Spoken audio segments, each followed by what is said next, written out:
Jesucristo, el Cristo metafísico.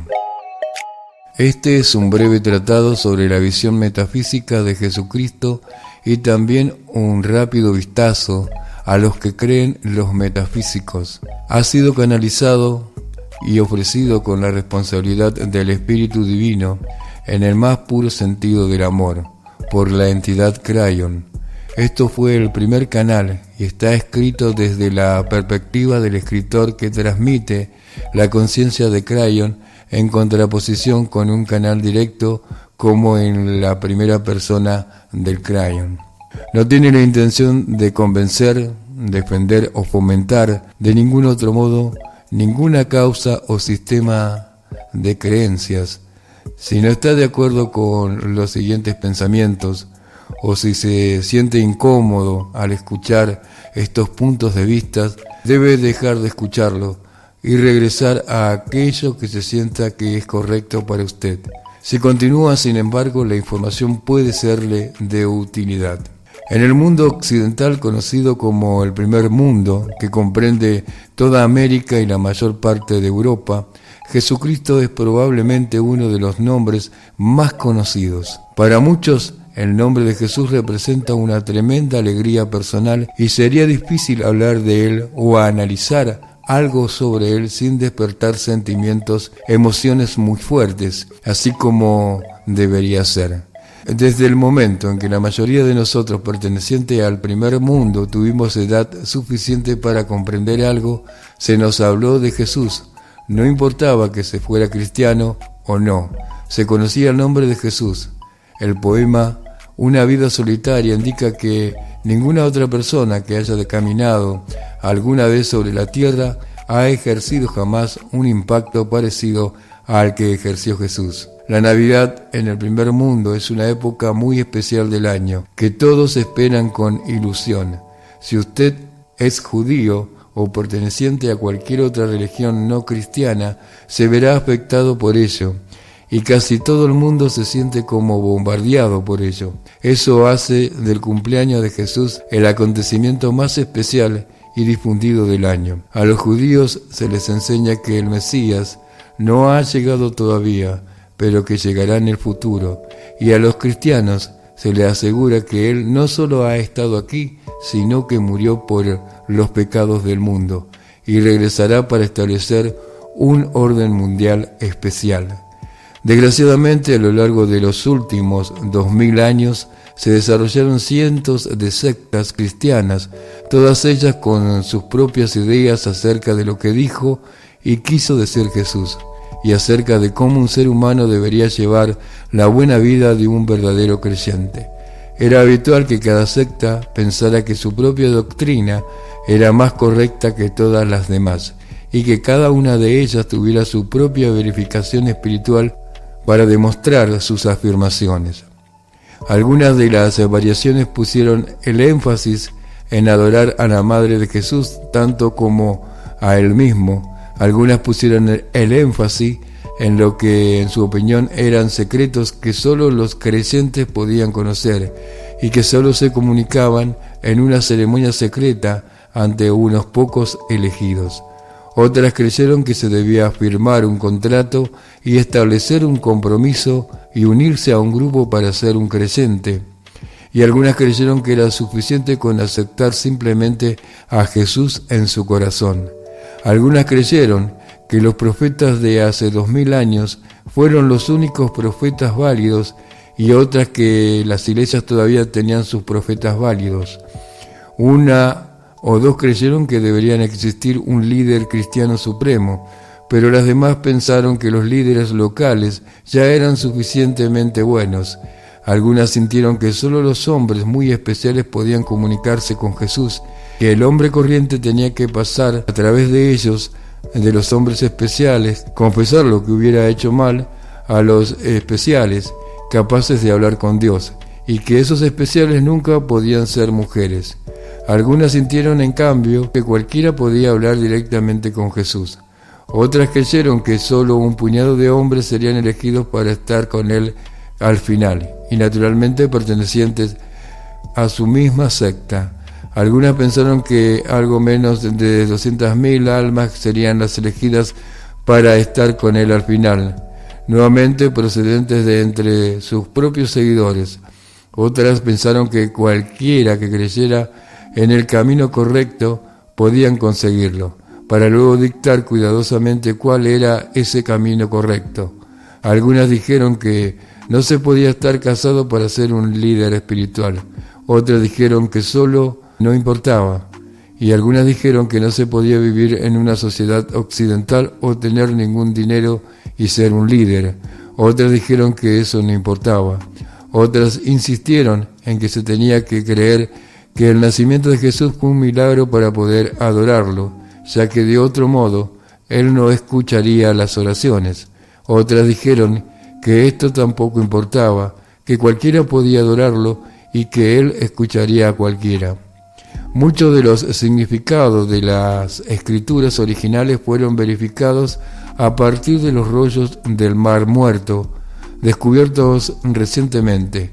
Estos escritos tan importantes, sin embargo, han permanecido secuestrados desde hace 50 años, y su estudio solo se ha permitido a ciertos eruditos autorizados pertenecientes a un cierto grupo nombrados para ello. Solo unos pocos hombres siguen controlando quiénes los pueden ver. Eso, sin embargo, cambiará pronto con algunas revelaciones asombrosas. Era muy corriente mostrarse en desacuerdo con Jesús y con lo que se suponía que debía ser un ser humano con respecto a sus enseñanzas. Sin embargo, y casi sin excepción, todos creían que Jesús fue la representación de la esencia del amor de Dios.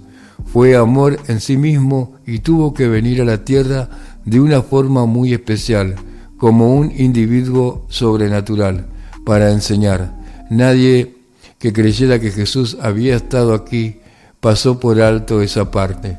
No obstante, los detalles acerca de qué hacer con el conocimiento y a qué grupo unirse fueron algo que se debatió tan intensamente que muchas de las llamadas guerras santas o de religión se libraron en el mismo nombre de Jesús.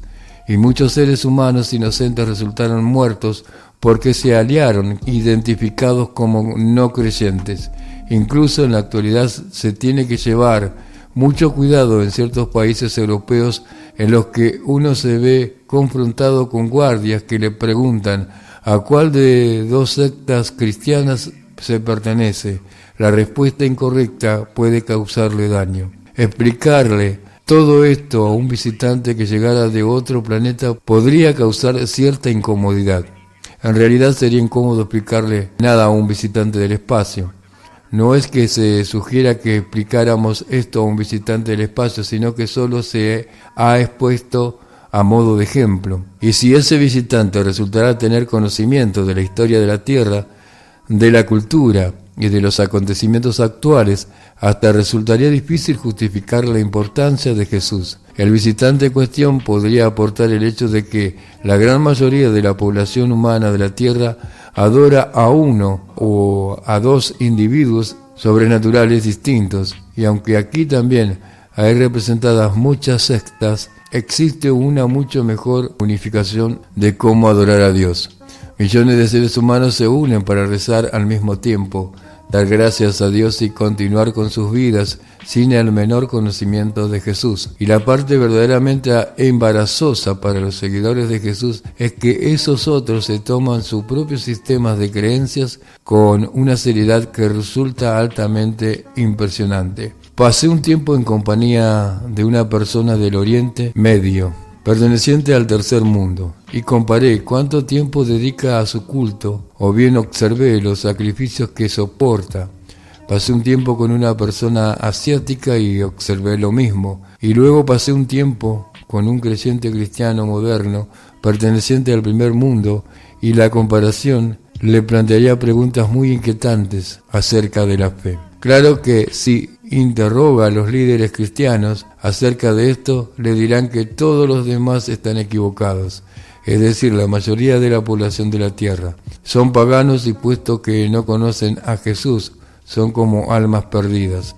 Depende de los cristianos el llevarle la buena nueva sobre Jesús. A los cristianos se les enseña que Dios eligió a Jesús para que viniera a la tierra y hablar solo a un grupo muy selectivo de europeos caucásicos que vivían en una parte de la que ahora es el Oriente Medio. Y ese grupo, o aquellos pertenecientes a ese grupo que creyeron en él, asumieron la tarea de llevar sus enseñanzas a los 4.000 millones de seres humanos que pueblan el globo en el espacio de tiempo transcurridos antes de que él regresara. Lo verdaderamente irónico de todo esto es que aquellos otros que no conocen a Jesús adoran a sus propios individuos sobrenaturales, basándose para ellos en premisas muy similares a las que utilizan los cristianos en su propia adoración de Jesús. De hecho, por muy increíble que parezca, algunas de las escrituras de esos creyentes paganos son muy similares en sus enseñanzas a las que aparecen en la Sagrada Biblia. La mayor parte del Sermón de la Montaña y de los clásicos mandamientos del Antiguo Testamento se encuentran claramente incluidos cuanto a sus fundamentos e intensidad en todas las otras escrituras del mundo. Algunas de ellas se leen incluso como si se acabaran de extraerse de las escrituras cristianas, pero algunas fueron escritas considerablemente mucho antes de que llegara Jesús, y algunas otras durante los años que faltan de la vida de Jesús. Lo más extraño de todo esto es el hecho de que los otros creen que sus maestros también fueron la representación de la esencia del amor de Dios, y que también habían llegado a la tierra de formas milagrosas como individuos sobrenaturales para enseñar y realizar milagros mientras estuvieran en la tierra, del mismo modo que piensan los cristianos con respecto a Jesús. Y a propósito, si se pregunta a esos otros, resulta que los cristianos son los paganos y los no creyentes. Es creencia metafísica que Jesucristo fue uno de los maestros de más alta ascendencia que visitaron jamás la tierra. Vino para darnos la verdad, amor y ejemplo. Mientras que estuvo aquí, fueron muchos los que escribieron acerca de lo que hizo, dejándonos un magnífico registro de su estancia aquí. Después de que se marchara también fueron muchos los que canalizaron sus enseñanzas del Espíritu, que llamaron Espíritu Santo, e impartieron instrucción en la verdad y en el amor. Algunas de esas canalizaciones son los libros del Nuevo Testamento, traducido y vuelto a traducir numerosas veces, transmitido entre los hombres desde hace 2000 años. Los metafísicos también creen que los otros maestros, quizás tan poderosos, quizás incluso el propio Jesús, aparecieron como otros maestros que visitaron otras partes culturales de la tierra que necesitaban ver el exterior de alguien como ellos mismos. Ellos transmitieron básicamente el mismo mensaje de amor universal con cada visita. Algunos también creen que Jesús no murió y que continuó enseñando después de marcharse al Oriente Medio. Los cristianos le dirán que puesto que las escrituras canalización es a menudo confusa, hay que confiar en el Espíritu Santo, Espíritu para darle la sabiduría necesaria para comprenderla. Para el metafísico esto es simplemente como decir que el mismo Espíritu que transmitió los escritos dará los significados. Una vez más, la mayoría de los líderes religiosos en el poder no pueden empezar siquiera a ponerse de acuerdo con lo que dice el Espíritu, o ni siquiera acerca de quién está calificado para escuchar. Eso conduce a la enorme fragmentación de los seguidores organizados de Jesús.